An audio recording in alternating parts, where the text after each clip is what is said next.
Once again, we're here at the place. This is the place for intellectual, spiritual, and scriptural honesty. I don't think it's the place of it yet. We continue to move forward. We are exploring. We are not fixed, that is, in our positions. We're not trying to convert anyone. We're here to have a conversation, a meaningful one at that. And so hopefully tonight you will enjoy the entire show, and if you have a comment or two, you can simply type them on Ustream or send us a text message at 850-572-7441. With that said, honey, I'm looking forward to this show because I think that Steve Shives has some awesome videos on YouTube. Absolutely. And I like the way that he makes them kick. He uses lots of metaphors, very colorful ones, and I think it's really working. And I'm excited about him being with us. We also have Professor Bob Graves from New York with us tonight. He's going to co-host with us. And so, hello, Bob. How are you doing?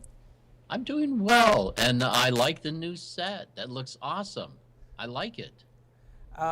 It's in the works still, but it's looking so much better. And we had one air conditioning unit go down, and so we are suffering from lots of heat here. But in the studio we have atheists and theists together who are just wonderful. And I have a fly here on stage, and so I may have to debate with the fly here in a few minutes. With that said, let's go to some of our panelists here. We have two panelists tonight, and we may have more who will replace them in chairs from time to time. We have Michael Fulford and also James. How do you pronounce your last name, James? Haycraft. Okay. And it's great to have both of you guys tonight, and I want you guys to feel free to jump in the conversation at any time, because this needs to be one of those kind of conversations that really is a game changer for people listening. You know, oftentimes theists and atheists get together, and you know, it's like monologue to monologue instead of true dialogue. And hopefully tonight we can get into some really good dialogue and move forward together and look at the same evidence and maybe improve our lives just by listening, not just talking, but listening. And so without any further hesitation, let's welcome Steve to the show. Let's give him a big hand.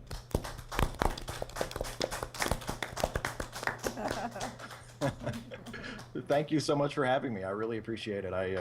I'm actually a fan of the New Covenant group, so it's really a thrill for me to be here.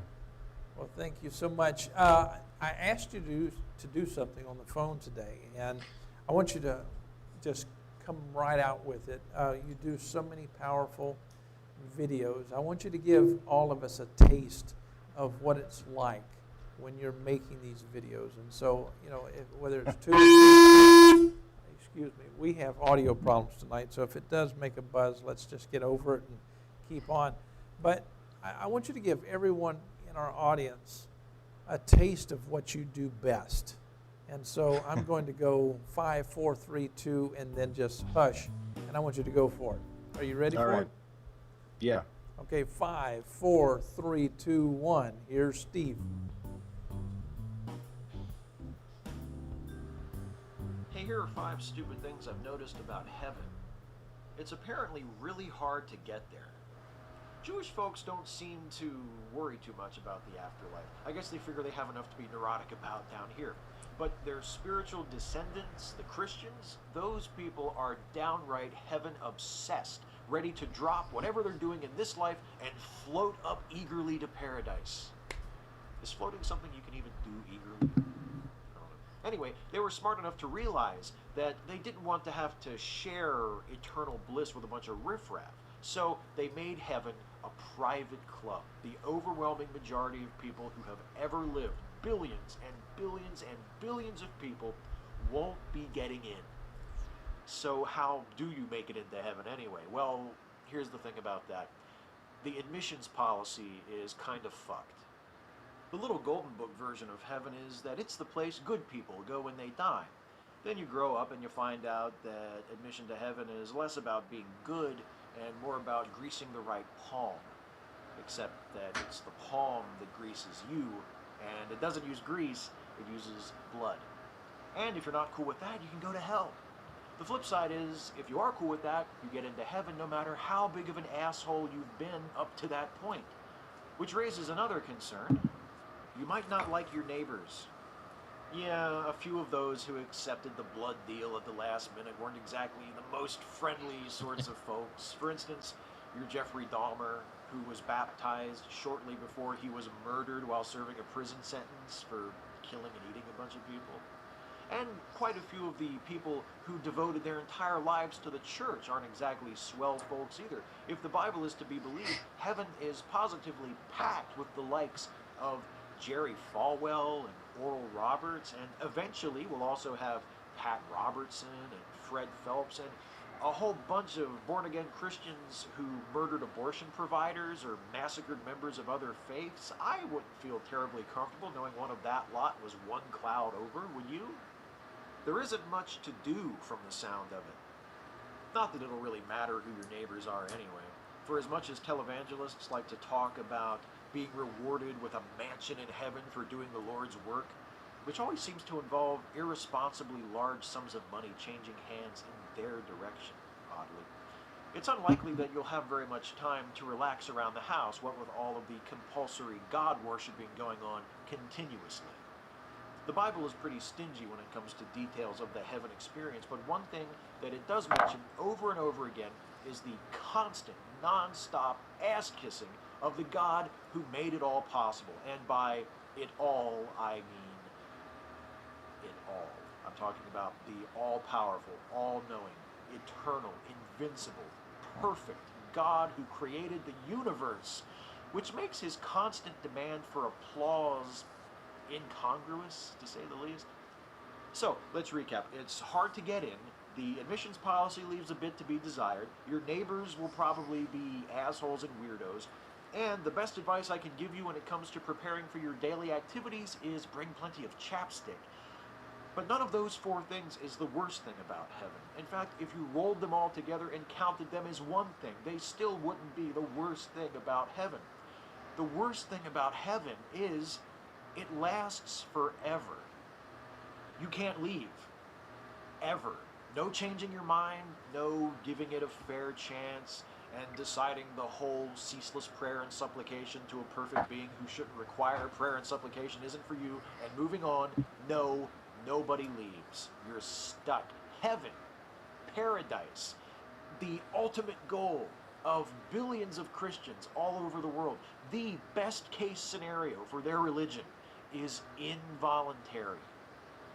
You give your life to the Lord, you serve the church till your dying day, and your reward is to spend an eternity in an inescapable place where you have no freedom. Shouldn't any God worthy of a passing smile and nod, let alone unquestioning worship forever, be able to come up with a better heaven than that? The hardest part is only picking 5. Catch you next time.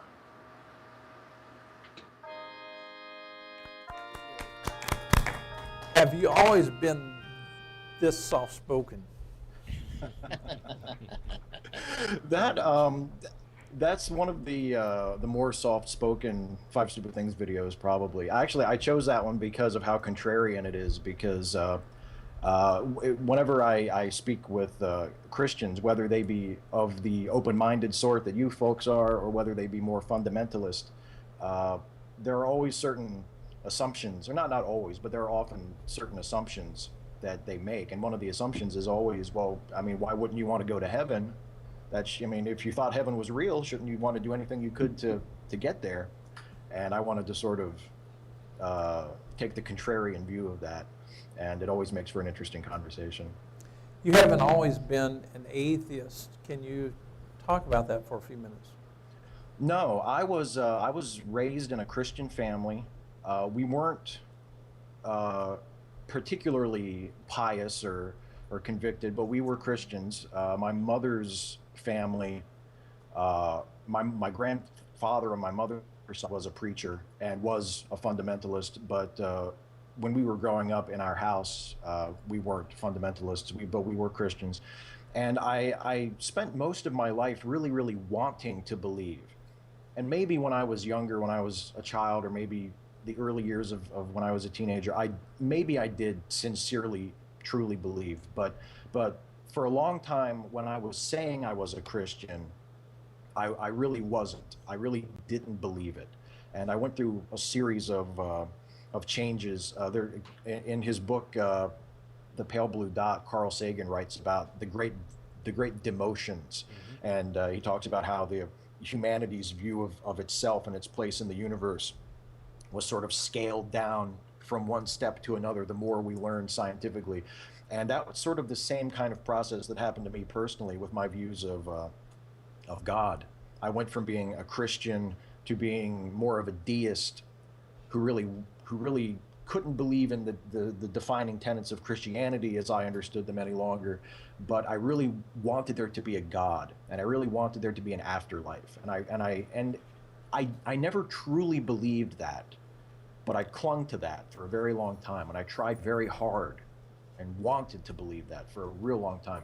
And then eventually, about 3 or 4 years ago, it's relatively recent, that I began identifying as an atheist. I just had to admit that I didn't believe it. I just sort of said to myself, you don't believe this. I mean, I was at a point where I was basically telling people, when religion would come up in the conversation, I was actually saying to people, yeah, I know there probably isn't a God. I know there's no reason that I can see to believe in him, but I'm going to believe in him anyway because I really want him to be there. And I just had to tell myself, you know what, that's what you're saying doesn't make any sense. That's incoherent. You can't want to believe something that you know you don't believe. So I had to. That was sort of my the opposite of my come to Jesus moment, where I said, okay, this is what you are. You're an atheist. You don't believe this. And when I accepted that and sort of came to terms with it and what it meant, it was actually kind of a moment of personal growth, you know. But when you say that you are a Christian, were you of the persuasion that you had to get saved, baptized, etc.? For a while I was. Yeah, actually my Christianity kind of went through some changes too. When I was young, that's what I was taught. I was taught, and my parents, especially my mother, tried to teach it to me gently. I mean, she was never a hateful person at all, and she never seemed to take any pleasure in the idea that people were going to go to hell. But she told me that that's how you get to heaven, that if you are saved, if you accept Jesus, you go to heaven, and if you don't, sorry about your luck. And she didn't seem to relish this at all, but it is what I was told. And I believed it. I believed it for a long time. How did your relatives react to you being an atheist, becoming an atheist? Surprisingly, there hasn't been very much reaction. I know I have an aunt on my father's side, actually, which is surprising because that's the more laid back half of my family as far as religious beliefs go, who isn't thrilled about it. But it hasn't really been a source of tension. I mean, I've never gotten any angry phone calls or emails from people. And I think part of it was that I just sort of did it. I didn't make a big deal out of it. I didn't call a family meeting and come out as an atheist to my family. I'm 33 now. I was almost 30 when I started telling people I was an atheist and started sort of openly identifying as one. So I just said, you know what, I'm a grown up. I live on my own. I'm under my own steam now. I'm not going to go and supplicate myself and say, please accept me, I'm an atheist. I just sort of did it. And luckily, my family was pretty cool about it. I don't know where you work, and you don't need to divulge that, but did that affect your employment? Because here in the South, we have a lot of people who are not willing to say, I'm an atheist, or come out of the closet with it, simply because they know that they will be fired. What is your experience there? Well, actually, I'm in a pretty fortunate position there where I've been doing the YouTube channel full time for about the last year and a half, so I haven't really had to deal with the employment issue. And before that, I was actually in college. I was sort of a non-typical college student. I actually graduated high school and worked for about 5 years before going to college. So I've actually I didn't plan it that way, but I sort of was able to avoid the whole workplace pressure thing. But I do know people who are in that exact situation, and some of them are even some of my fellow atheist YouTubers who make videos under a different name, or who don't show their face on their videos. They just do productions or animations because they're afraid of that exact thing, because they don't want it to ruin their career, because they're afraid of what will happen if someone finds out they're an atheist. What are your ambitions over the next 3 or 4 years with your YouTube channel? Well, I'm not very good at long-term plans. So I really have my wish is to continue doing what I'm doing, and to continue hopefully building an audience. Right now I'm at a little over 21,000 YouTube subscribers, which is way more than I ever thought I would have, and something that I'm just phenomenally grateful for. And so hopefully that will continue to move in an upward direction. And just to continue, honestly, to continue to do things like this. This is something that I try to do whenever I get the opportunity, but I wish I could do more, both with this type of a forum and with even something a little smaller, just having a conversation with someone who doesn't completely agree with me. I mean, it's always fun to talk to an atheist. Two atheists can get together and have a really fun conversation, but you're in danger of just constantly having your own views repeated to you, and that can get kind of stifling. You know, it's much more interesting to me to talk to people who have a different view of things than I do, and particularly to be able to engage with different types of theists. There are Christians like in my family and in my wife's family who are much more fundamentalist, or much more evangelical and sort of tied to the Bible and biblical literalists. And then there's a whole spectrum of believers. There are people who are more like you, Dr. Jones, and the people that are on New Covenant that are more open-minded and more willing to bring in things like different types of philosophy and scientific fact. And it's a really fun and interesting thing that I get to do, because I have a YouTube channel that some people watch, and that's something I would like to continue doing.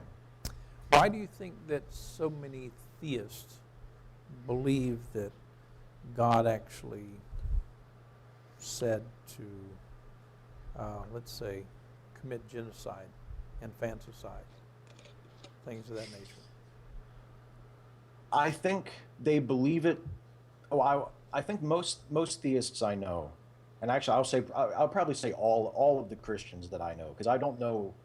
I'm lucky that I don't know very many truly bad people, and all of the Christians that I know that I'm close to, regardless of what kind of Christian they are very moral, good people. And I think that sort of thing, believing that the Bible is literal and inerrant, and that whatever translation of the Bible that their church uses is the perfect word of God, that's just something that is a part of their conviction and a part of their belief, probably because that's the way they were brought up. That's the way they were raised.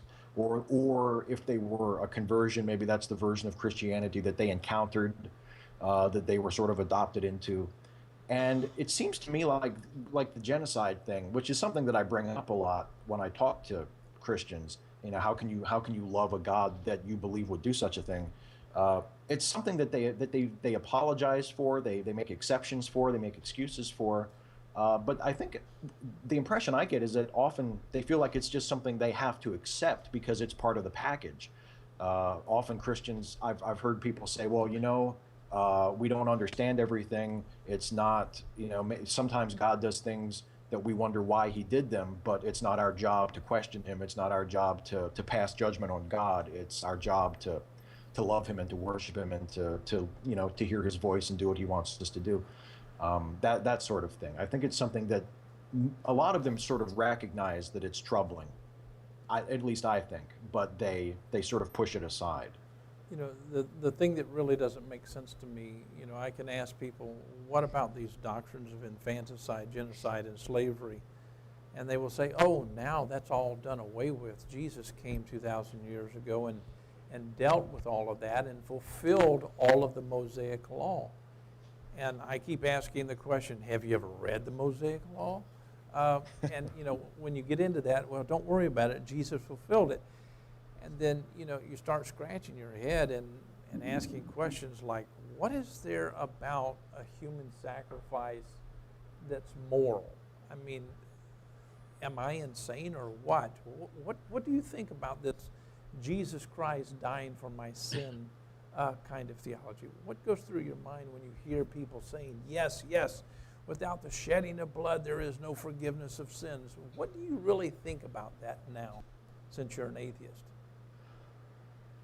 That's the sort of thing that I think about because one of my favorite things to say to people when we're having theist versus atheist conversations is I make sure that I separate the two questions, because we can argue about whether or not God exists, but then I always tell people, even if you are somehow able to convince me that God exists, that still doesn't make me a Christian. I would still reject Christianity, at least fundamentalist evangelical Christianity. That's good. On the basis on the basis of morality, because I don't think that the way they talk about salvation and the substitutionary sacrifice of Christ, which is essentially an act of scapegoating, I don't think that that's moral, and I would never accept that. And not just because I'm so brave and courageous and have so much integrity that I could never do that.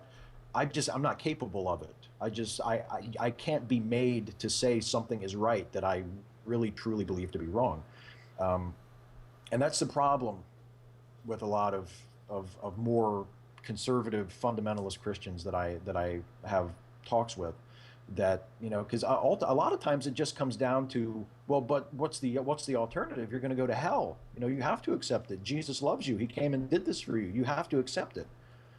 And what can I say except, well, I just can't accept it. You know, I can't. If that's the choice, I can't do that. I'm not capable of that. Bob, what are your thoughts? Is Bob still there? I am, yeah. Yeah, what are your thoughts on this? I mean, so many times we run into Christians who say, it's the shed blood of Jesus Christ. He took away our sins. And, you know, atheists are simply saying, well, if there really was a God, I wouldn't choose this God anyhow, because look at it. It's not moral. What are your thoughts? Well, I totally agree with that sentiment, because even though I remain a person who is theistic and even a believer in Jesus, I cannot in good conscience accept the traditional spin on who he is or what he did or what this is all about, for the exact same reasons. And I think our guest has really summed things up, in my opinion, very well. I like what I'm hearing. I think his assessment of the kind of perspectives that Christians take, and particularly I like what he had to say about the, you know, if you're going to accept that this is the inerrant word of God and these are the terms, you just kind of say, well, hey, look, you know, this is the package deal, so I guess I'm just gonna, you know, be loyal to it. And I do know a few Christians who are that way, but I do know a number of Christians who are absolutely adamant about protecting this traditional view, which, you know, although I haven't thrown the baby out with the bathwater, that bathwater stinks. That's good. That's good. Honey, what are your comments? Well, I was going to ask everyone here on the panel, and Steve and Bob, this week it came out, I guess I read it on Yahoo, about a new Facebook page that the title on the banner, I guess, was "Mary Should Have Aborted Jesus." And, you know, right away is like 5,300 likes. And I'm wondering, is that a good way to go about proclaiming your stand? not yours specifically, Steve, but the stand of the people, alleged Z and Lilith, and AKAs. What do you think? It's not a very good method of outreach, is it? I didn't think so. It is a bit provocative, yeah. Yeah, and I think sometimes atheists do things intentionally to be provocative, Right. and I don't have a problem with that. I mean, I have laughed at jokes that I probably wouldn't tell on a video, and I have actually cut jokes out from videos that I shot that I decided I didn't actually want to tell. I mean, I've had moments like that where I have a moment of clarity while I'm editing a video, and I think I say something, and I'm like, wait a minute, I just don't want to say that, and it never sees the light of day. But yeah, it's if you're interested in reaching out, you know, across the aisle, as it were, to Christians or to theists in general, that's not the way to do it. That's more a way of poking somebody in the eye, which can be fun, but isn't really a way to move forward in any meaningful way. That's what I was thinking. What about you, Michael? Well, you know, I kind of come back to like people like George Carlin or Lenny Bruce or others, who their point was to be outrageous to get people to pay attention, because the point was, you can't have a conversation if you try to shut down the conversation, which is what a lot of people try to do. And when you have someone out there who makes an outrageous statement like this, an outrageous image or page or something, I haven't seen it myself, yeah, there are a lot of people who get offended, but you also have people like me who would say, yeah, we really don't all think like that. You know, that, you know, we can, it's a way of opening up, you know, good conversation. Or there are a lot of Christians who I'm sure would laugh at that just as much as an atheist would. Okay. What about you, James?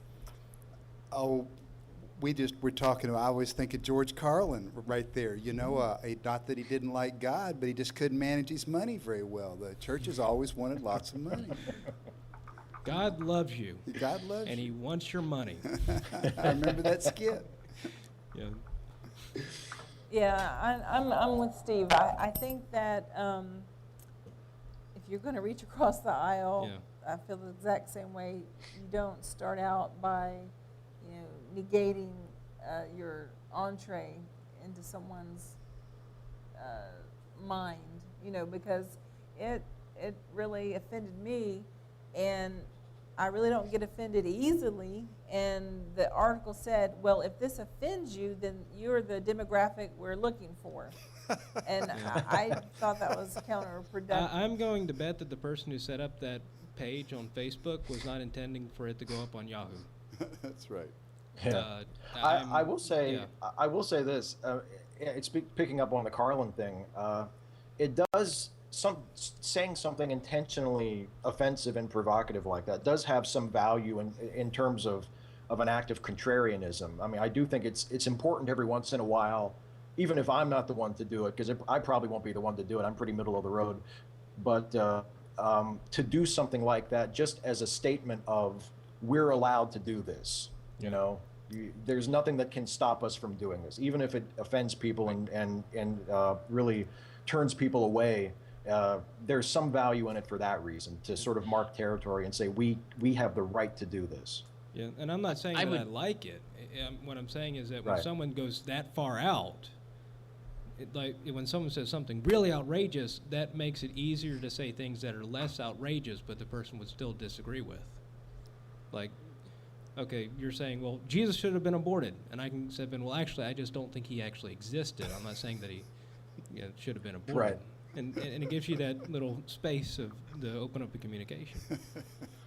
It can. You know, I do think that that there's something infantile and maybe even immature about that style. Right. But at the same time, although people who are like that are not going to be persuasive, to me, it's vitally important that we recognize that there are people out there who have this outrageous reaction to the things we're saying.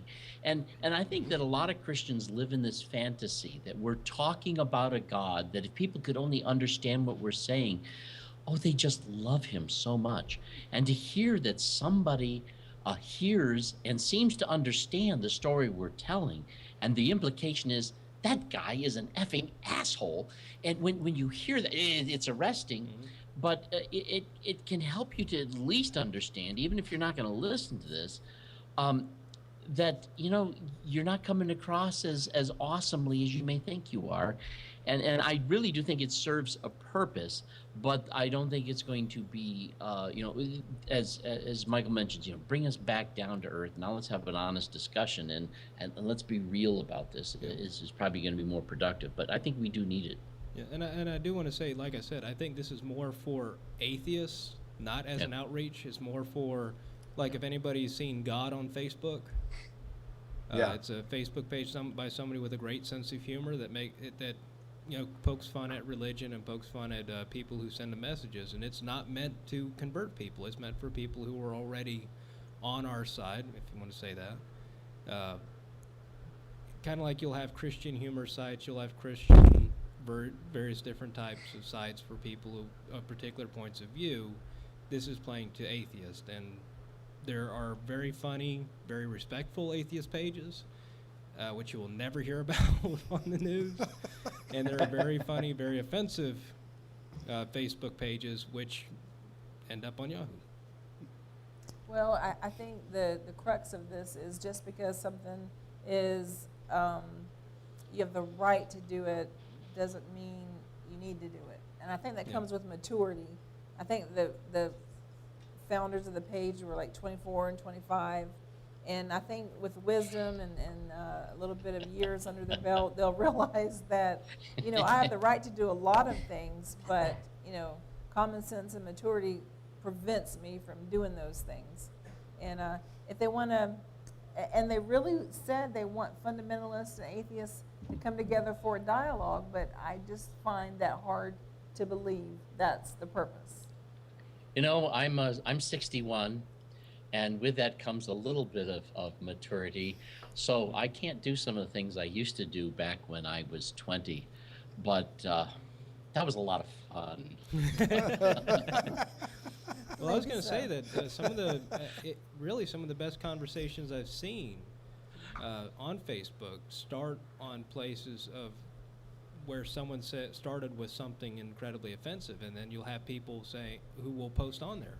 Like, I will get engaged, and when I see one of those really stupid posts people put on Facebook from the Zeitgeist film, Horus is just like Jesus, look. And I'll start going through all the different reasons why that's false, but then there'll be other people, and they'll be, well, you're just a Christian. Actually, no, I'm not. Oh, well, I thought and you get into a conversation about that. So you have stuff like that, and you will have people who are atheists on that page, I'm sure. Like I said, I haven't been there, so I'm guessing, but I'm sure there are atheists on that page who are, you know, guys, this is very offensive, and they'll go into why it's offensive, and that will lead conversation with that. You will then have theists seeing these people who are atheists, and will, you know, look, I hate religion, but this is not the way to do it, and they will have that conversation that will be there for people to see. You know, one of the things that I'm curious about, and I don't know if you have any of the stats on this, but back when I was a Christian, lots of people would become Christians not because they believed, but because it was more or less a fad. You know, you could have, say, 200 or 300 kids from a high school, and some Christian rock band would come in and play a song or maybe do a concert. And it seems like, you know, all of the kids would go in that direction. And so the question would be, how many people are becoming an atheist or carrying the label because it's a fad? And do you have any stats on that? I don't know if there are think any. You're actually creating a story here that is the reason why we create so many atheists, is that theists often try to get people on board almost any way you can. And, you know, to me, that's such a cheap form of theism that it's got to create atheists. I know for myself personally, I became a believer in God at about the age of 6 from my own personal experience. And that experience had absolutely nothing to do with other people. It had nothing to do with any theology. And as I pursued fundamentalism, I have to say that I naively pursued it because I thought it was going to lead me to a deeper relationship with God. And it was in being honest about what that was doing that I finally had to abandon it. But to me, the attraction was the promise of something authentic, and I just I can't imagine what kind of a jaded person it would have turned me into if I was even motivated or encouraged to put myself forward in this for merely being on board. That just doesn't speak to me, and to me, that is so anti-Christian in a sense that I just can't imagine it. I can't think of a better way of actually making it difficult for people who had the potential to believe than to somehow, require them to somehow believe in a manner that isn't just really naturally developing. Did you have any stats on that, Steve? The question that I asked. No, I don't have any stats on it, but I'm sure that happens. There is a usually I would call it a dishonest argument that some Christian, even evangelists and apologists will make, usually when they're talking to other Christians about atheists, the idea that atheists are only atheists because they're mad at God or because they had a bad church experience or something like that. And I don't think that's the case for most people who really truly have a conviction that they are an atheist, but I'm sure that that's the case with some. There are bad reasons for being an atheist, just like there are bad reasons for being a Christian. I'm sure that when the new atheism movement started 7, 8, 9, 10 years ago, and Richard Dawkins and Christopher Hitchens and Sam Harris were sort of coming to prominence in our popular culture, I'm sure that there were people who maybe saw, oh, Christopher Hitchens, he's really funny. I want to be like him. What's he? Okay, I'll be an atheist, without really thinking about it. I mean, I'm sure that there was some of that. I don't have statistics for how much, but I mean, I think that's just part of human nature. There are people who are Christians who can give you really excellent, well thought out reasons for why that is their position, and there are atheists who can do the same thing. And then there are people who just sort of go along, because that's just the club they want to be a part of. Do you think that most people are compelled to become an atheist because of science, or are they becoming atheists simply because they are being intellectually honest with themselves and saying, wow, I just don't believe God exists? Yeah, well, I know in my experience it was the latter. It was coming to terms with just a lack of belief. I do think that I don't know if science can necessarily compel atheism, but science, at least my understanding and how the role it's played with me is it's made belief in God optional. It removed the necessity for God as an explanatory device. Studying science made me realize that I don't need to believe in God to explain anything. And if I don't need that, what's my reason for believing that God is there? I think that might be the case for a lot of people. I know that was my personal experience. But it started with just a lack of belief, of sort of the feeling of praying to God and knowing, or at least having a very strong feeling that no one's on the other end listening, that you're just talking to yourself. I think and from other conversations I've had with atheists, that feels like a very common experience from atheists who came from a religious background. Yeah, I can say, I'm sorry, go ahead. Yeah, go ahead, Mike. But I was going to say, for me, science, it wasn't that science made me an atheist. It was more that I was really kind of already there or getting there myself. For me, science just means that I'm more intellectually fulfilled. I can understand the world around me, and I know how to investigate the world around me. But absolutely, for me, there's just, when it comes to God, I want to believe, but I just can't. I tried, but You know, the big thing for me is I loved mythology as a kid, and I never got a good answer. Okay, why is this God different than all these other ones?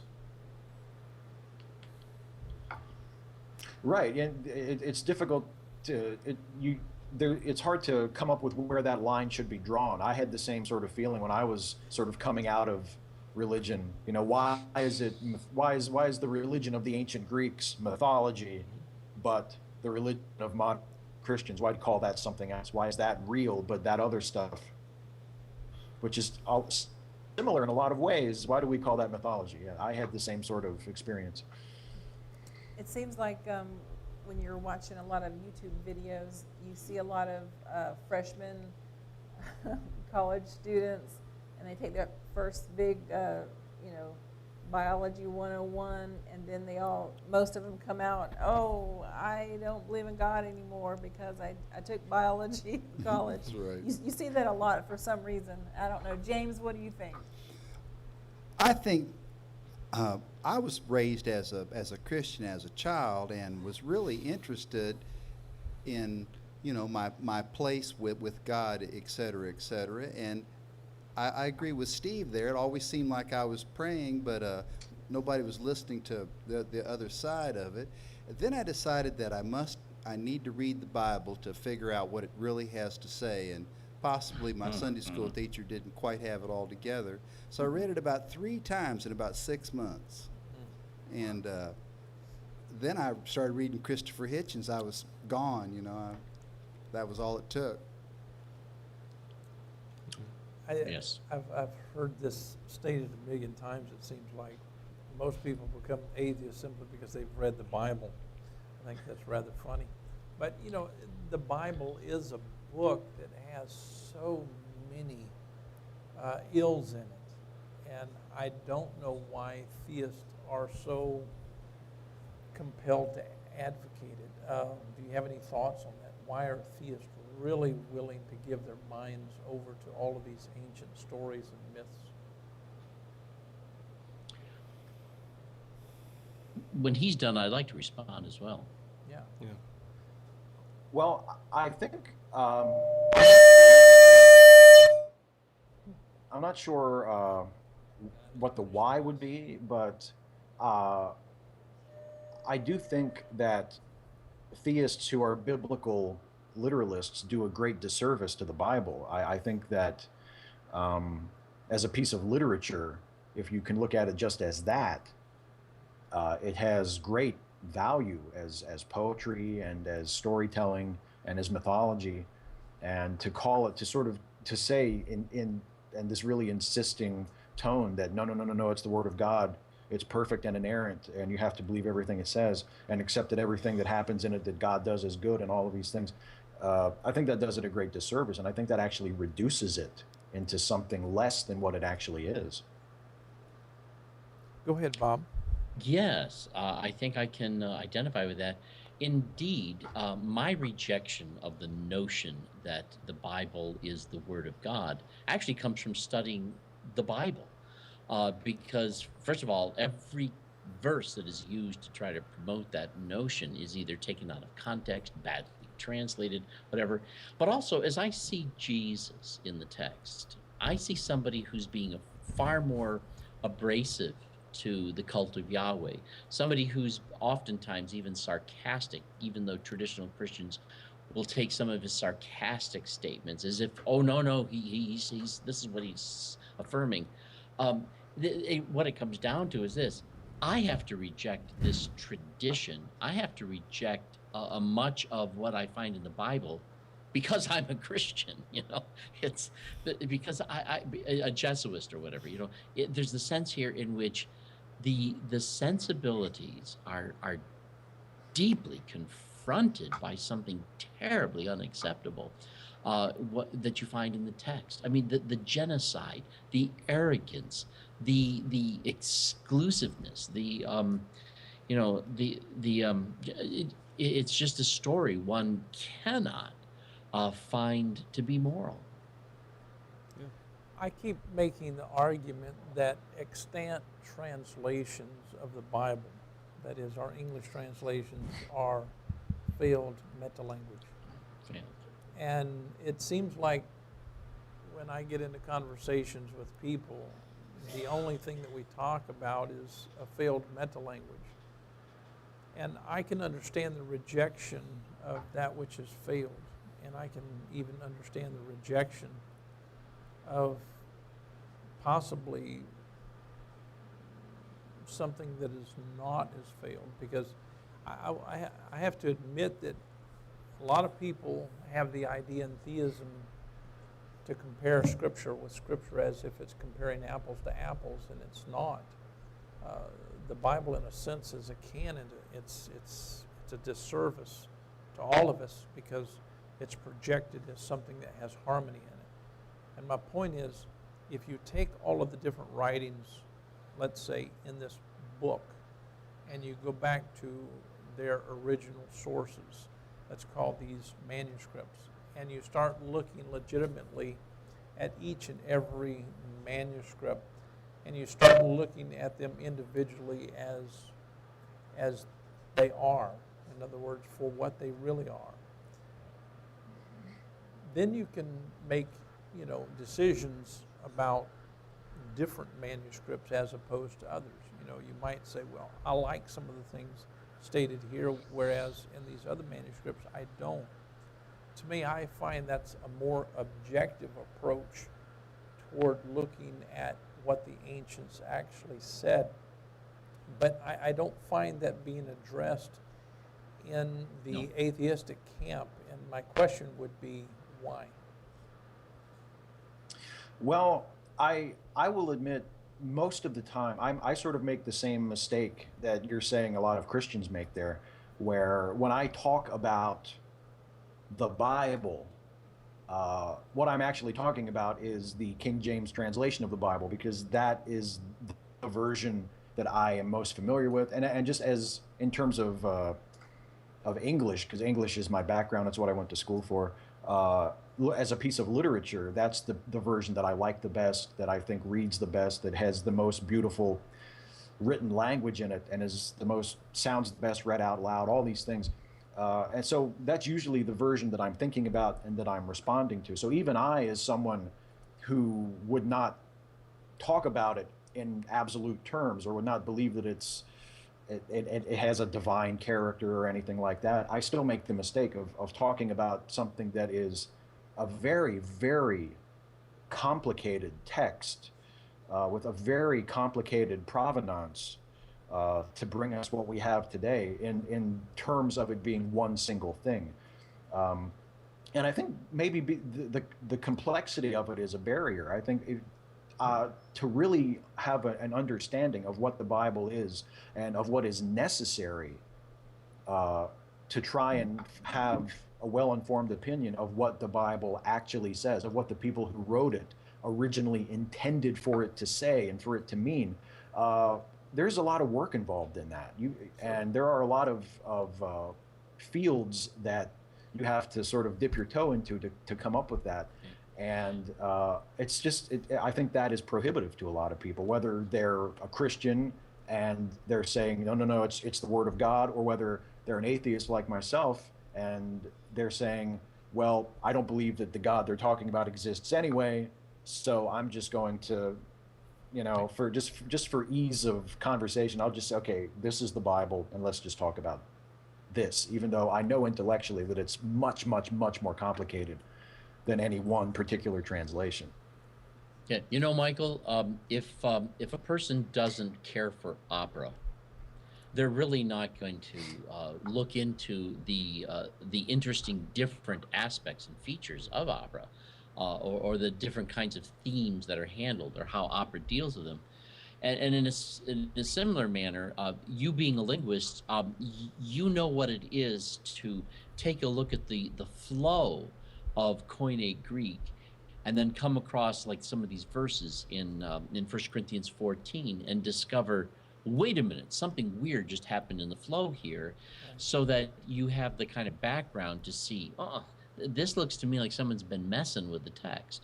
So that even in the documents we might accept, we find that there are places where there's evidence that it's been manipulated or rearranged, but that really takes an appreciation for what is supposed to happen in linguistics and the ability to recognize the problem when it's there.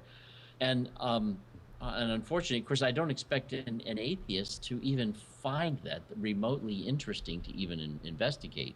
But I do find it odd that people who believe that this text is the Word of God are not the least bit interested in delving deeper into some of these issues to understand the structure of the language of the biblical text and things like that. It just amazes me that they don't seem to be interested in looking into that stuff.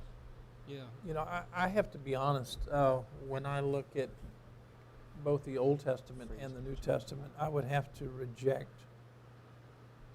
well over 90% of what I see there. And I'm not talking about from translation modeling. I'm talking about The text itself. the text itself. But Yeah. I'm concerned because it seems like theology is, in a sense, it's being talked about in a sense that's not even realistic. That is, compared to the ancient days. In other words, there was a time in which people were considered to be theists who didn't even believe in God. These people were simply using, like Jesus, for instance. When Jesus used the term God, the majority of the time, he was using the term theos, not actually theos, but that's what the copyist actually put there in Greek rather than in Aramaic. But my point is, the term there is simply there as a literary piece. The same thing is true with Father and Holy Spirit. And so, you have to back up for a moment and start asking yourself the question. This Jesus that we keep talking about, he comes along and he starts talking about having a father in a literary sense. He starts talking about God in a literary sense. And then others who claim to have known him state that he actually empties himself of all of the God notions. Why are atheists not addressing those issues? To me, I think that's quite interesting, simply for the fact that if Jesus actually did spin the Father as a literary figure instead of a literal figure, or God as a literary figure instead of a literal figure, why would not atheists want to embrace a better understanding of the text if in fact what I'm saying is true? I think that a lot of, I come to it from my own background, and my own background is as a literature student, which is viewing it in a more superficial way than if I were looking at it linguistically, if I had that skill set to be able to really dig down into it and analyze it as it was originally written, or at least as we have it in the original languages. When I look at it through my own eyes, and I look at it as a piece of literature.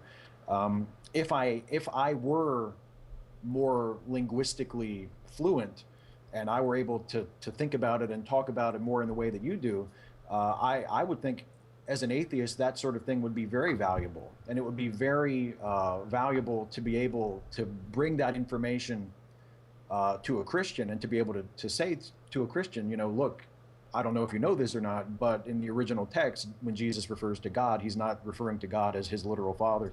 I think that sort of thing would be an interesting bit of information to introduce into the conversation, but I don't know how far you would get.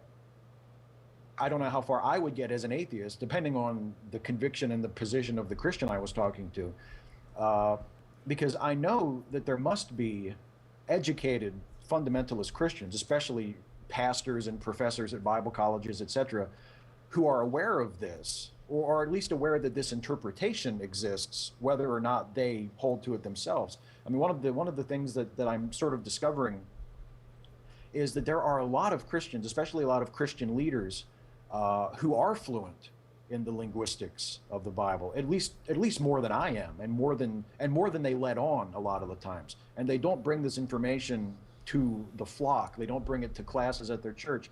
They sort of keep it to themselves, or they let it out here and there in little snatches to sort of let everybody know, to clue people in that they're really smart and they know about this stuff. But they don't incorporate it into their teaching or into their philosophy. And I think a lot of it is just, I'm not sure how receptive people would be to that. I mean, if you come up with a very close reading of a piece of scripture that reinforces a person's existing religious belief, I think they might grab onto that. But if you come up with something that really challenges their fundamental notion of who Christ is and what Jesus said, I don't know how receptive they would even be to that, whether it was coming from an atheist or whether it was coming from a Christian. Well, I'm going to have to admit, as a theist, the theists that I have known in my lifetime, they have not been as willing to be honest. They have not been as willing to be transparent with the text. And so, for instance, the theists who I know, the majority of them, exclude Bob and a handful of others, who are very honest with the text, I think what they're doing is simply using decoding for Jesus, if you will. Right. It's simply a method by which they are going to defend, quote unquote, their doctrine. For instance, Dr. Wallace, he wrote a Greek grammar. It's Greek grammar beyond the basics, and he has debated Dr. Bart Edelman. And one of the things that he is trying to do in his Greek grammar, he's not being honest with the Greek text, nor is he being honest with the Greek language. But what he's doing in his book, he is actually modeling a meta-language that gives his Protestant mindset, or the Protestant church, an exegetical book to work from. So it's more of a grammar for exegesis than it is a grammar for truthfully looking at linguistic theory. And this is the thing that I keep trying to approach people with. There is no linguistic theory in the context of any Greek grammar that's published by any Christian organization to date. And Dr. Jones, yes. don't you think that now, to people who are on the outside, when they run into a theist, a person who's a pastor, and this guy is very familiar with what Thayer has to say and what Kittles has to say, and Wuest's word studies, and they've done these studies in the grammar, most people from the outside have no clue that this is really, in a sense, academic hearsay. These people haven't really looked at the original documents or some of the original history. They haven't tried to approach, and of course the person on the outside doesn't realize that these people have no clue what, say, Edward Sapir, Ferdinand de Saussure, or Noam Chomsky would have to say about language. They have no concept of this. And as a result, when you find somebody who seems to know a lot of facts and seems to know how to put a lot of things together, they seem to be rather well educated. And so there's something very deceptive about it. But I agree with you. Most of the Christians I know who are even well educated in a sense are merely only well educated in the resources that spin the story, and they have no awareness of the kind of original research that is really required to own the conclusions they assert. Yeah, one So thing for- I found. Michael. Well, can you hear me? Yep. Okay. Yeah. Well, one thing I found is there are a lot of people who will get into these debates, the theists, who will misrepresent the text when they know better. I can't remember the fellow's name at the moment, and it's really not that important. One of the things that you've mentioned before is the slaughter of the Amalekites in the Old Testament. And the atheists had brought it up, and for whatever reason had forgotten which book it was in. It was in 2 Kings. And he said 1 Kings, making a mistake. And the fellow recognizing the mistake, instead of correcting him, which would be the appropriate thing to do, pulled open the Bible, went to Kings. See, it's not here. He made it all up. It's not actually in the Bible. Yikes. Yeah. Now, what I try to do for myself when I approach people, and I do enjoy personally studying some of the Bible, studying the textual. I enjoy podcasts and people who do this. But for me, it's a hobby, not something I actively work in. But I will try to engage with people who have who themselves have read the Bible, have actually read the Bible, and okay, well, here's where Jesus says that you should hate your family if you want to follow him. And if you hate, well, the thing is, he also says if you hate someone, that's the same as murder. You've committed murder in your heart. But you're not Wait, comparing apples to apples. let me though. finish. Yeah. Now, I'm not doing that. I understand the way the translations work, that it's not a good translation. But what my point is... Some of that is a good translation. The reason I'm hesitating you is because when you're a linguist or a translator, what you're attempting to do is you're attempting not to interpret the text. You're simply trying to bring forth an idiom and hope that some English reader might get the idea that this is an idiom and please toy with it until you figure it out. And sometimes that fails. And so many of these translators, what they're doing, and I'm simply, I'm very much against the models that we do have out, but I have to be honest enough to say that all of these translators are working with, in a sense, a very limited amount of gloss. And that's what they contract into. And they can work with this gloss, and they can say, well, here we have an idiom, and this is what we can do. And so sometimes what they're trying to do is they're simply trying to say, well, we will use a particular model of translation theory to give the English student something, or the English reader something to read, and hopefully they will understand that the word hate here doesn't actually mean one and the same thing as what we mean in English. It's basically like we use the word bad. Today, Right. Someone can say, "Boy, that's a bad car," and it means good. And so it's Right, just the and- way that we're saying Yeah. things. And so, in the same sense, back in those days, they had this way of expressing metaphor, and the translator simply saying, "Yeah, it's wonderful metaphor if you can understand it." Now, Right. it's up to the English reader to interpret it rightly. But most of the time, people are comparing things that are not apples to apples. Yeah, if that and I makes sense. understand that. What I was going to say is that people who say they know the Bible are usually not familiar with that passage, and they're not familiar with it in context of the rest of the book. Sure. And so my point would be here's your book that you worship. It is the King James Version that they prefer, and here's what it's saying. You've not actually read this text that you're trying to hit me with. Right. And my intention is not to convert people. I don't want to bring people to atheism. I will have an argument about why I am an atheist, but that argument is not necessarily to bring them over to my side. It's just, here are my points, there's your points, and I enjoy the argument. And that's why I do it.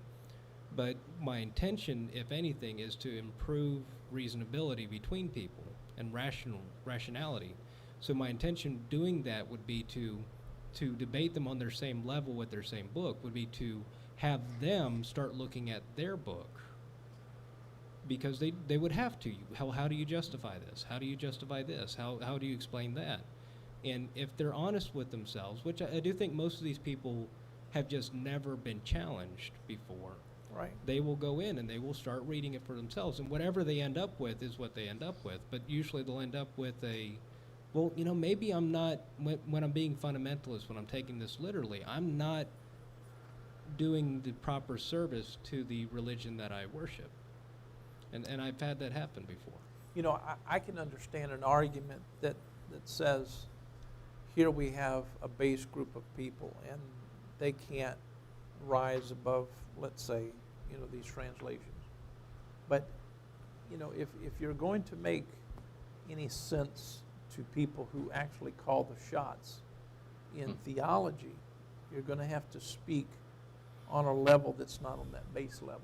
And I think you understand what I'm talking about. In other words, if you're going to present an argument, and I'm trying to encourage atheists to do this, and I think that it can be done, and I would be glad to support a lot of this.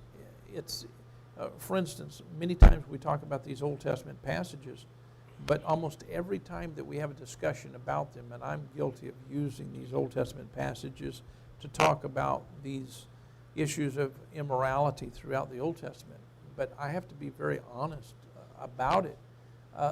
I'm simply spinning a Protestant model of the Old Testament canon and not actually talking about the abjad itself. And so, in a sense, I'm not being completely honest with people when talking about it. I'm simply saying, here's a Protestant model, that's what we're talking about, but when dealing with the text itself, that's a much different conversation. And so I'm just curious, are there people in the atheistic community who are working on a more valuable conversation concerning the Bible itself? Let's talk about it in the context of the manuscripts. Do you know of anybody on that level, Steve?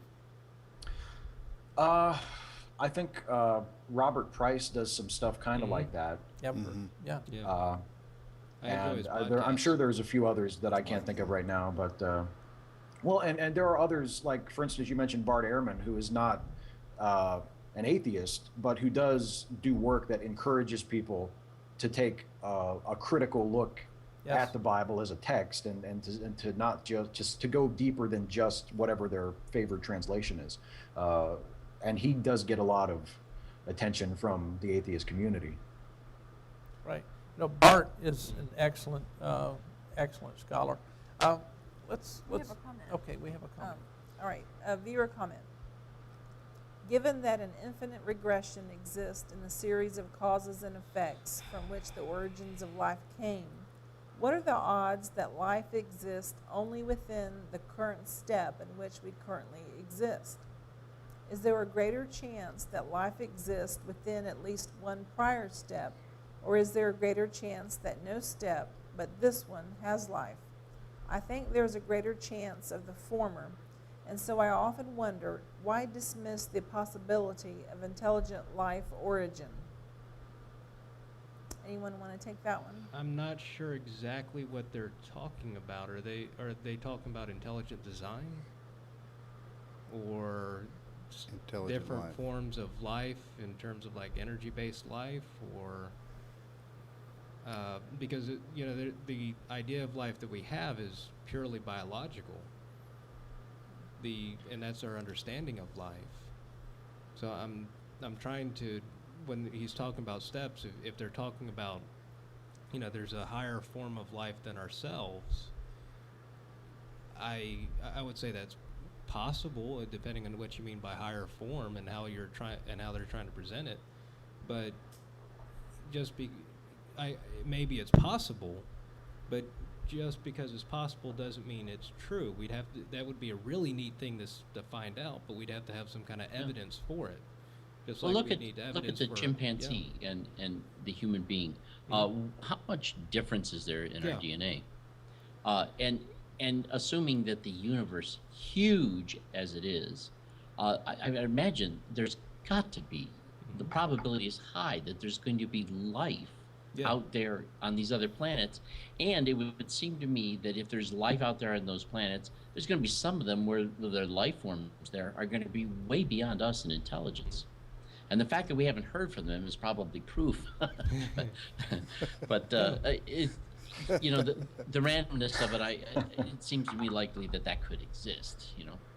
Yeah, I'm someone who, there's no evidence for aliens, or no real good evidence for aliens, but I'm sure there are other life forms out there. There's almost certainly other intelligent life forms out there. Any of the recent NASA missions to find other planets have found planets around almost every star they've looked at. And even in our own solar Astounding. system, there are moons that could very likely host life, maybe not as we know it. And of course, we're biased. We're looking for life as we know it because that's what we know to look for. So there could be even more forms of life that we're not familiar with, but that's why I'm saying I don't know what the person's asking when they're talking about steps of life. If they're talking about aliens or if they're talking about other life forms, and that's certainly possible and probably likely, but if they're talking about a cosmic level intelligence, again, it's possible, but you do start getting into where is the evidence for it. Because we talk about alternate universes all the time in sci-fi, but the evidence really isn't there for alternate universes either. this is a follow-up that just came in. Why believe in intelligent life in other space locations without evidence, but choose not to believe in intelligent life in the timeline of our cause and effect origin? Okay, so they're talking about a intelligent being kicking off life on Earth. Okay. That's the way I take it. Yeah, that's what I think they're asking. When it comes to other life forms on other planets, we know that simply by statistics, just speaking with statistics, there are almost certainly other planets that have the same conditions or similar enough conditions to Earth to have life develop like it did here. From what we know from our planet, we know that life started almost as soon as it had an opportunity to, and then developed onward from there. We know we have some good ideas. We'll probably, personally, I don't think we'll ever really figure out how life got started. There's just, the more we study it, the more you find that there are some very good ideas that all equally work as well towards getting us to the point we're at now. And unless, even if we find another planet, or if we can create these same environments and have it happen again, that doesn't prove that's how it started on Earth. That's just proving a way it could have happened. And so, but yes, we can say with some reasonability, and I'm not saying definitely that's the case, just that we know that it's reasonable to assume that if it happened here in an extremely old and vast universe, far older than we are, far older than our planet is, and far older than most people can comprehend, it may be rare, but it probably happened a lot, even with that rarity. So it's not an unreasonable expectation.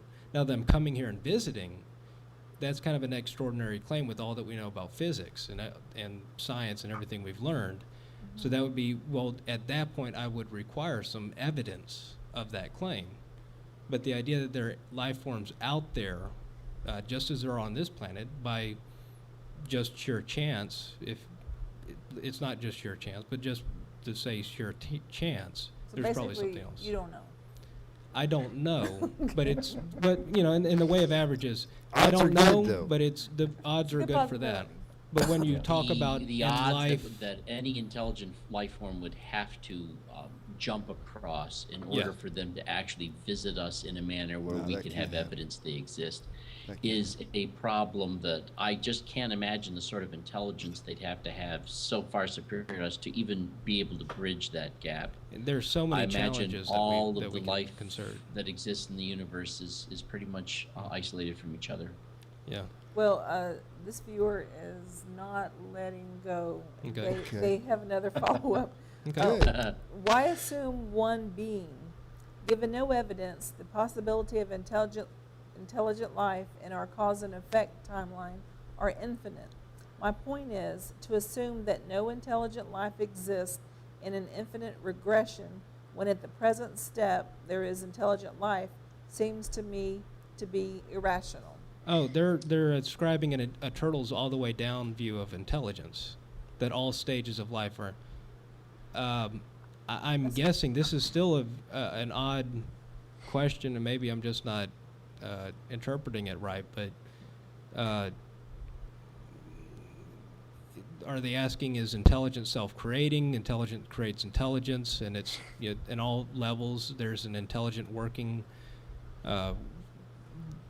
Without the context of what they're asking, I'm not sure what they're actually asking. Well, they'll probably have a follow-up. Yep, I'm sure they will. Hey, James? I don't want to take too much of it, but if I don't see anything unreasonable in concluding either way. I think the argument possesses something interesting in terms of looking at the aspect of intelligence being somehow a prerequisite to intelligence even existing.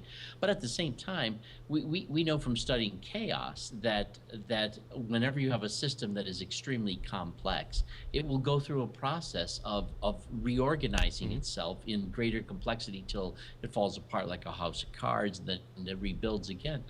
So based on either of those insights, I think it's reasonable to recognize the possibility of either option, that maybe intelligence would have been a prerequisite, maybe it wouldn't have been, but I wouldn't fault a person for concluding it either way. And I would say also, I think what Bob just said is right. But if you get to the point where you feel like you have to choose one conclusion or the other, to me, it's helpful to look at it in terms of explanatory necessity. I don't know of any evidence that compels me to believe that there was a previously existing form of life in the chain of cause and effect that brought about the form of life that we currently see. I see no evidence for that. And I don't see any reason why that has to be true. It could be true. That could have happened. That seems to me to be a possibility, but there's nothing compelling me to believe it, because I don't think there's any barrier to the process of non-living chemicals, beginning to interact in increasingly complex ways and eventually giving rise to something that we would recognize as life. We don't know exactly how that happened or how that might have happened, but there's no barrier to believing that it happened naturally in that way, that it was the result of increasingly complex chemical reactions resulting in primitive life forms. So you don't need to believe that a pre-existing form of life came in and started us off.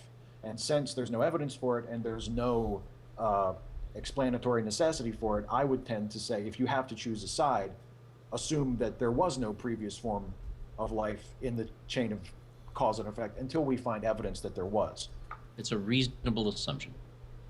All right, we have a change of panel, it looks like. Matthew and Alan, you must have something to offer about this. Oh, I was just going to add on the end of that. Everything that we've discovered up to this point has had a natural explanation. Nothing up to this point has led to some metaphysical or anything like that. So even with the Big Bang, the next step would more than likely be a natural explanation according to everything up to that point. So. Something I'd like to add on is there was a research team down in Antarctica, a Russian research team at what they call Lake Vostok, and they had to dig through over 13 miles of ice to get to this lake. It was extremely, it was all by itself. But once they got down there using melted ice of what they were digging out, they found, if I'm not mistaken, they did find life. And they found, among other things, the largest virus ever recorded. So what they're thinking is they found an ecosystem that was starting on its own at this great depth. And with this data, they think that, I forget which moons they are, but the ice moons of Jupiter and Saturn, the one for Jupiter itself, I think, is 26 miles of ice. And because of the gravitational forces, they think it has a ocean underneath it, and that there will be life underneath there as well. Haven't we also discovered sulfuric acid-based life that doesn't use photosynthesis? Can you repeat that question, Bob? I seem to remember reading it one time, and I don't recall if this is accurate, but haven't they discovered sulfuric acid-based life forms that don't require photosynthesis, like in crevices of volcanoes and stuff like that? I seem to remember reading about that somewhere. I can't recall where, but this would be a form of life radically different from what it appears to be the development of the rest of the life that we see. So it's possible it was also an isolated ecosystem. I don't know the details, but I seem to remember reading about a sulfuric acid-based life form dealing with darkness and heat. But, well, The life coming down to coming from Lake Vostok proves that you have what's called I think they're called Extremophiles, bacteria and life that can live in extreme environments. yeah. Deep pressures, extreme temperatures, and actually, I think Michael has something to tell you. Yeah, Michael wants to jump back into the conversation, so lean over towards me. All right, I'll scooch over a little bit. What I was going to say is actually I was really disappointed with the study about the sulfuric-based life. It ended up being that it was kind of a bad study. The information was not what it seemed. The problem was because of the way they were presenting it as it being entirely sulfur-based. It was not, and it was just a bad study, unfortunately. And unfortunately also decreased the amount of the possible living area we would expect to find life in other environments out in space.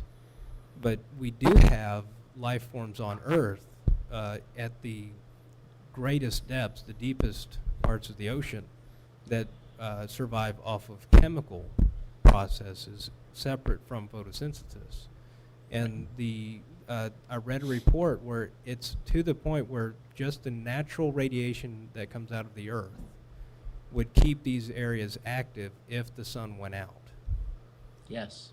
And because of how deep they are, they would keep the water warm, would keep it, everything in that area would stay the same if everything else on Earth died, if everything else was completely frozen over.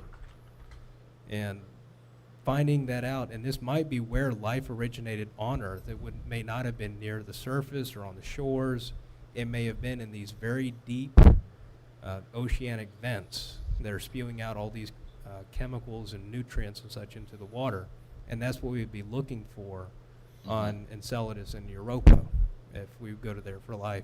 And also I enjoy the idea of Titan possibly having life because it's a totally different environment where it's so cold, you have basically an entire or a continuous rain of organic material on the surface of the moon.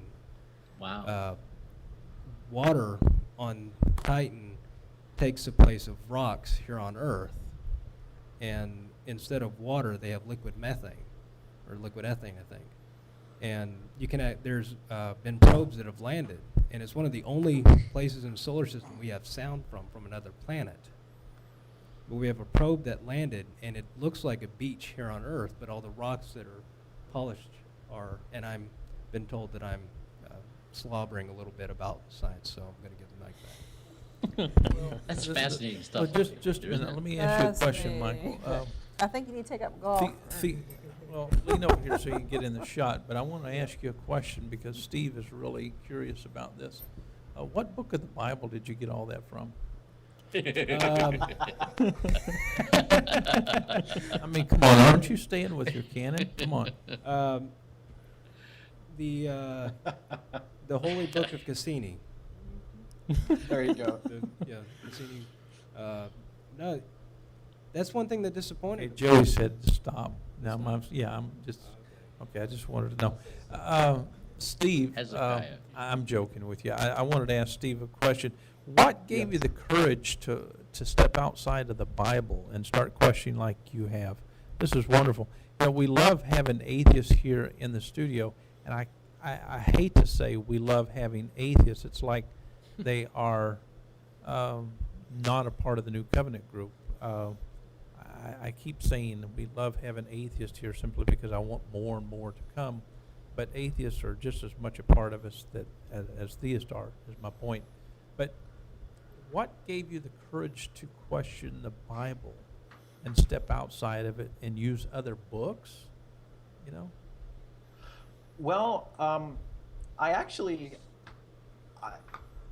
would have to credit my mother with that a little bit, even though she was the person who was sort of responsible for my early religious instruction. She was also someone who really encouraged me at a very young age, when I was still what could be called a Christian, to explore science, to explore the natural world, to explore astronomy. I had a fascination with astronomy from a very, very young age. I remember one of the first books I had was a little paperback skinny book about the planets, and it just fascinated me. And it still does to this day, to think of these other places. You know, we look at these lights in the sky and we think of them as as being ours, as being these little lights in our sky. But those are places. Those are places you could go if you had the technology to go there. And that, when I realized that, that just galvanized me. And and I always wanted to know what was really true. There was the interest in science, and there was the desire to know what was really true, and to see that what I believed to be true was actually true. And even though it eventually sort of helped me move away from Christianity, my mother and my grandparents as well, there were a lot of people that were very supportive of me and my education and my interest in science, encouraged that and never discouraged that, and never painted it as a threatening thing. That I think, unfortunately, a lot of Christians who come from a more fundamentalist background look at science with suspicion, or look at it as a threat, or as something that needs to be sort of hidden from their children, lest they, discover that their God doesn't actually have to be there, or that their God is maybe different than they were taught that he was in church, or whatever. I was never subjected to that. I was always encouraged to follow my interest in science. So that was it. I mean, I guess in a sense, I never really looked at the Bible as the one and only source. I used to look at it as a source for things about God, and I used to think of the stories in it as being true, but I never was the type of person who distrusted science. I mean, I sort of looked at it, and I didn't realize this at the time because I wasn't nearly that precocious, but it's the same thing as what Galileo said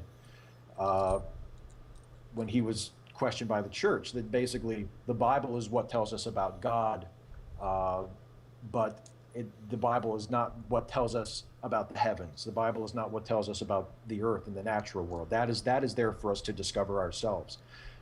So, I mean, that interest in science from a very, very young age is what made me feel like I was free to go beyond the Bible.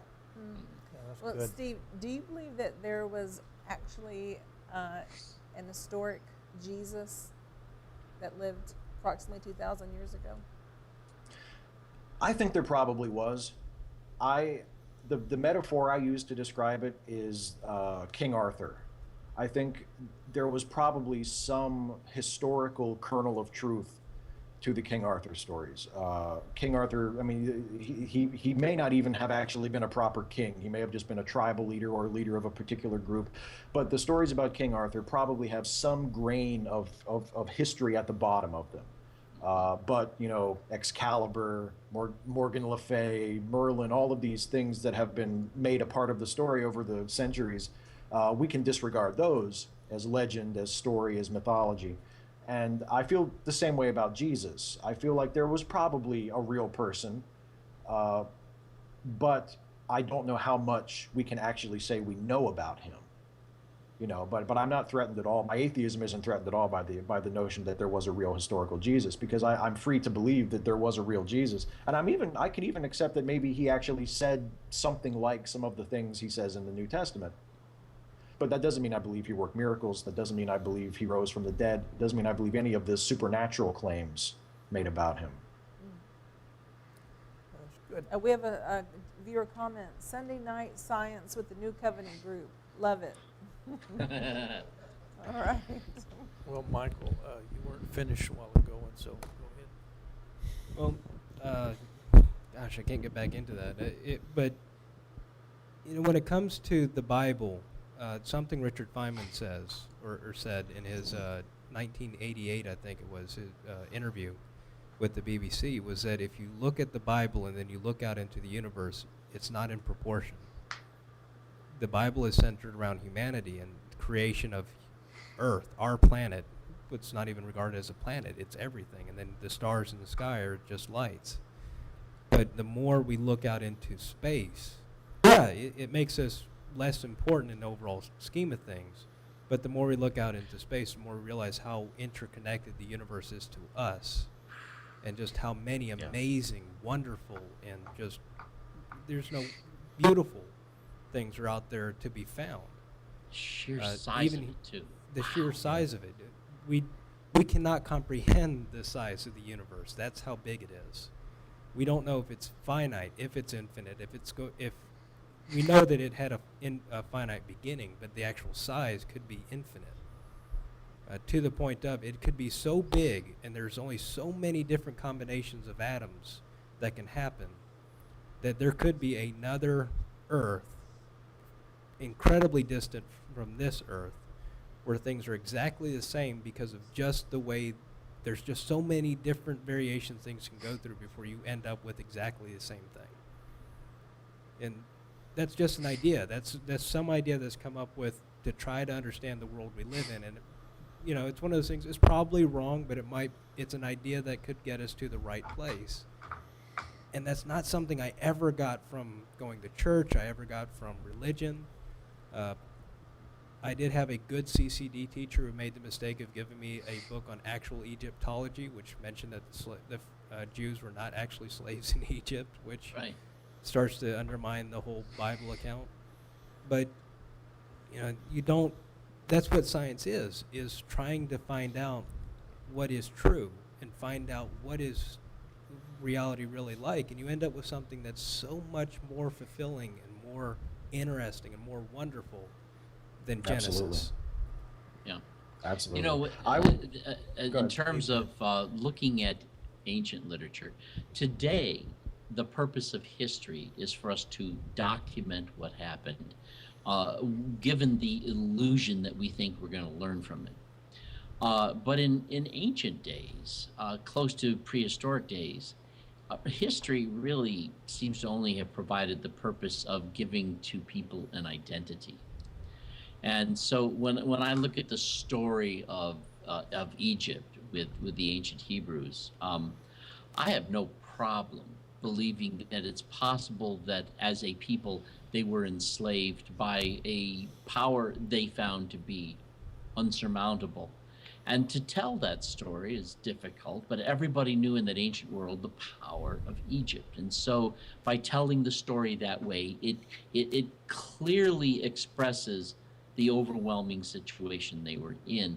And I get the impression that in the ancient day, it's probable that nobody really thought that history was actually supposed to be accurate, but rather that it helped describe who they were and how they came to be the people they are. You know what I'm saying?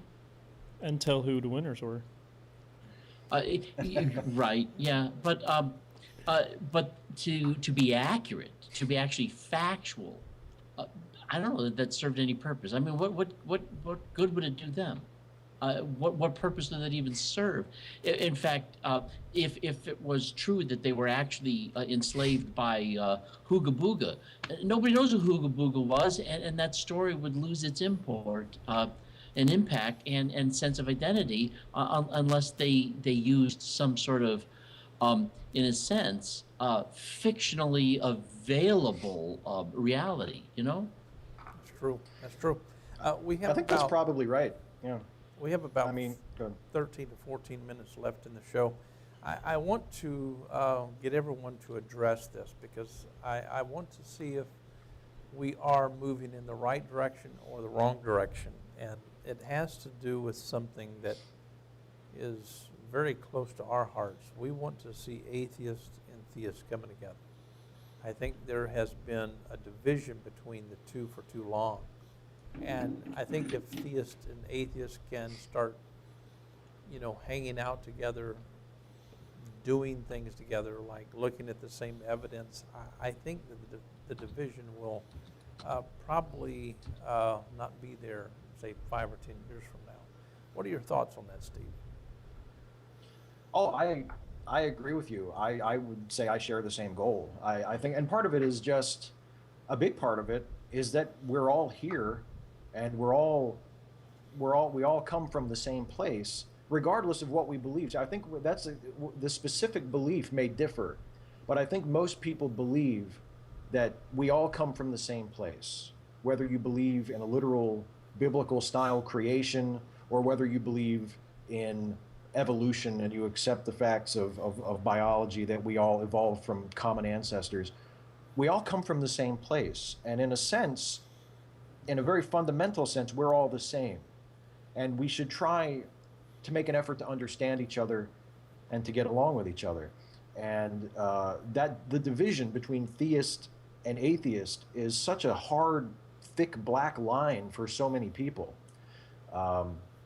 And it's so difficult for people on either side. There are atheists I know who just will never understand why a person would believe in God, or what that would do for you, what comfort you could get from that, or what positive thing that would bring to your life. And there are occasions where I feel that way. And there are many, many theists who feel the same way about atheism, who don't understand how a person, how the natural world can be enough for someone, or how you can look at the natural world and not see the fingerprint of God and everything. So there's a lot of separation, but I think there's a lot more that we have in common that we don't realize. And one of the things that we have in common is, even though we see things a little differently and we have different specific beliefs about things, we have a lot of common beliefs. And one of the most fundamental ones is that we share a common origin as humans, as people. And even though we will argue about what actually happened or where we actually came from, we agree that there is, in some sense, a common source for us, and that should unite us instead of dividing us. And that just because a person may have a different philosophical view than you, or a person might have a different religious viewpoint than you, that doesn't mean that that person has to be your enemy, and it doesn't mean that you can't be friends with that person, and you can't have a conversation like we've had tonight, and still disagree at the end of it, and still have some very conflicting, contradicting ideas, but come away as friends and come away with an understanding of each other. I think that you asked earlier what one of my goals was for the next couple of years. One of my goals in general is just to try to understand why people who think differently than I do think that way, and hopefully to give them a reason to understand why I think the way I do. I think it's a very positive thing, and I wish there was more of that, and there was more of an effort to move toward that. Wow. I mean, you're making some awesome statements. And so let me ask this next question quickly before we run out of time. What can we do to get Eric Hovind, Saitin Bruggencate, and Ken Ham and people like that to come to the table of discussion and stay at the table of discussion and have a respectful discussion? How can we do that? What are your thoughts? That's a tall order, Dr. Jones. I don't know. Part of the problem is that I think we have different ideas of what discussion means. I mean, I was watching the previous show to this one, and I was very gratified to hear Pastor Bob talk about, hearing Greg Bray explain to him the difference between the common usage of the word theory and the scientific word theory, and how the theory of evolution doesn't mean the guess of evolution. It means an explanatory statement, an explanatory model of the fact of evolution, because that's something that Christian evangelicals and fundamentalists have had explained to them again and again and again and again and again, and yet they still continue to make that mischaracterization. And there are lots of other examples of things like that. And the conclusion I have to draw is that they're just not interested in learning or in understanding the other side. So for that reason, it's hard. I don't know if I know of a good reason, of a good way to get people like Eric and Cy and Ken and Ham, etc., to come and actually have a discussion and seek understanding. Because I don't think seeking understanding is what they're after. Because they're stuck in a circle of social discourse, where thinking too much for oneself threatens one's position in the social structure. And so how free is a person who is a well-known fundamentalist to begin thinking differently when that's going to cost them their credentials, their friends, their support? It's a tall order. We're asking them to take a huge risk of the sort that they've invested themselves, in some sense, they've painted themselves into an intellectual corner. Yeah. Do we have any other comments here, Matthew? Yeah, I was just going to touch on that. That's with like Cy and Mr. Hovind and everything else. They can't argue with someone like you. They can't have a debate on the Bible. You have about 20 years, 30 years more education on linguistics and the history of it. They can't argue that. So what they're going to do is they're going to say, well, nobody can know the mind of God, to try to put themselves on an even playing field with you. And they won't argue any substance. They're going to argue that their channel to God, their ability to know what God is thinking, is better than yours for some reason, or equal to yours. And it's nonsense. They make nonsensical arguments, and they hide behind, we are so dumb we can't know the mind of God, and it's irrational, and it's irritating to watch that go back and forth, because they won't argue facts, and they won't argue about real history and real linguistics like you try to do with them, and you're willing to admit a point or change your view if you learn something, and they're not, like you said, they're painted in a corner, and they only fight, and they're not willing to change their opinion one way or the other, and they fix it by saying that we're too dumb to know one way or the other. Yeah, not to mention Sai's consistent point of how can you know that? But You know, I've often wondered what would happen if we got rid of the God term. You know, I think that sometimes that just kills the conversation between theists and atheists. In other words, let's just deal with what is. Let's deal with the reality of what is.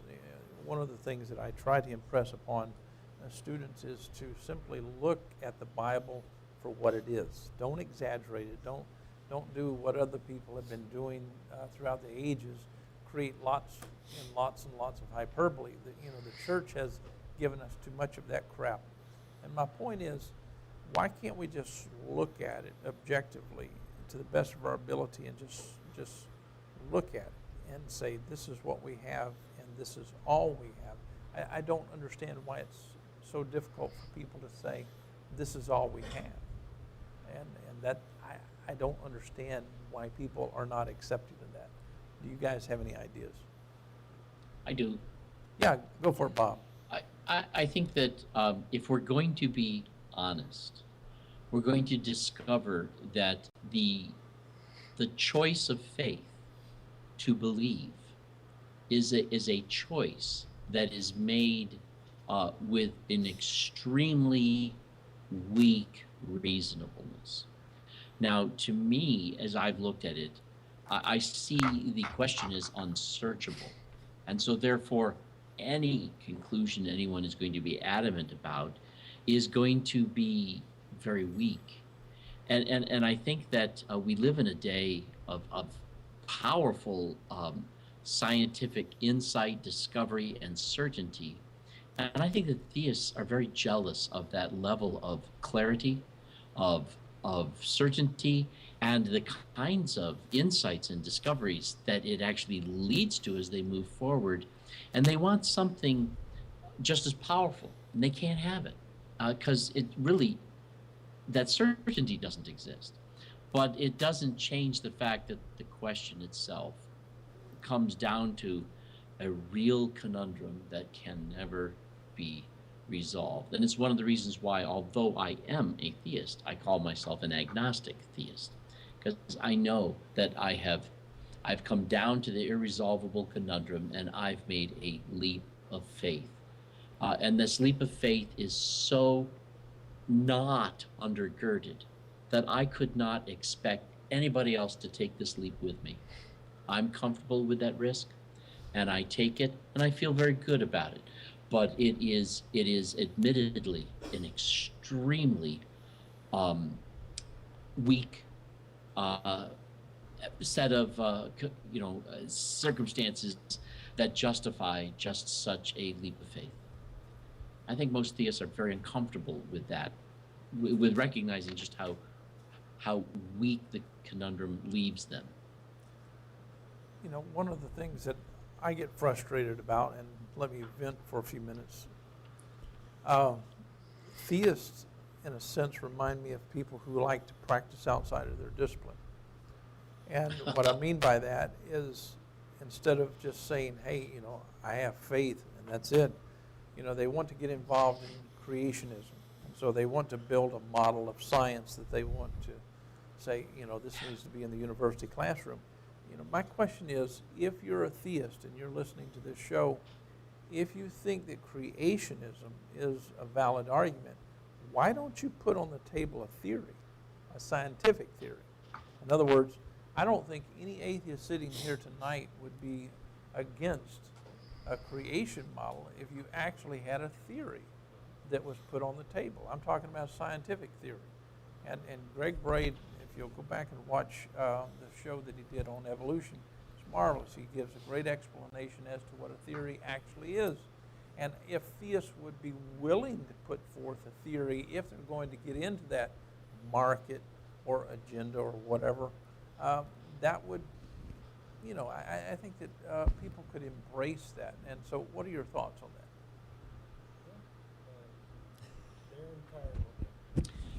And who are you asking? Michael wants to talk for a while. Hold on. I'll keep it short. Oh boy, here we go. I'll keep it short, I promise. I was just going to say that if there was, well, Methodist Catholic, so.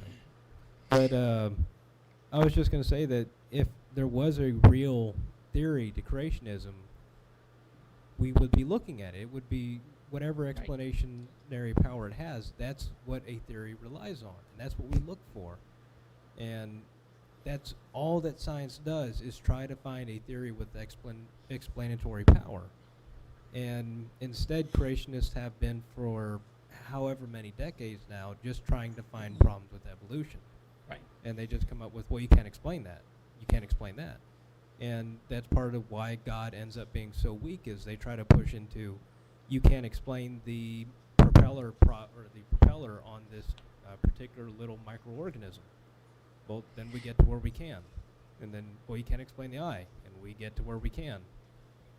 And it puts God into smaller and smaller parts of the operation of life. If I can join in real quick, few points, hopefully I can remember them all. Talking about theists and atheists coming together, in the last 2 years, especially when I was at school for welding, I came across a couple of unique couples. One of them was, she was a Catholic, he was an atheist, and they had jumped across the religious boundary, and they'd been together for like 2 or 3 years, which was, hey, okay. And that's actually kind of a good thing to hear, to see them getting over their differences and coming to common ground to the point where they can have a relationship together.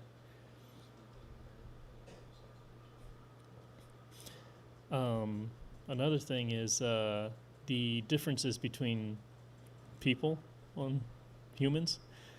Science has brought it, saying that the differences in humans is at the maximum of 0.5%. We all share 99.5% of our DNA. And the differences that we share: red hair, black hair, green eyes, tall, short. All right, Michael. Yeah, it all comes down to that 0.5% of DNA. Well, I hate to tell you, but we have exhausted our time. And so I'm going to give Bob a chance to give his final thoughts on tonight's program, and then I'm going to ask Steve, to share his final thoughts. Go for it, Bob. Well, it's been a great discussion. We've had a number of people speaking in. Great to have Steve with us tonight. And I would like to hope that even if none of the points that any of us have made tonight connect or go across any lines here, I hope the fact that we are modeling discussion, that definitely reaches across lines, because there are things to think about, things to consider, ideas that might make more sense, particularly when they're not thrust upon people or required. It gives us a lot more freedom to even think in terms of why atheism makes so much sense, or why theism might make so much sense to someone else. And when we're in a position of freedom, freedom to really think it through, freedom to embrace, freedom to reject, and with that not being in any manner a threat to the fact that we like each other, we get along, and we enjoy the discussion, it can become, therefore, a real fruitful exploration for each of us. Stephen, I mean, I don't know why I called you Stephen, because I keep getting a text message. It was from It's a term of respect. Yes. You're wearing a Superman T-shirt tonight. It means, yeah. I like it. What are your final thoughts? Well, I would just like to express my appreciation for being invited on here.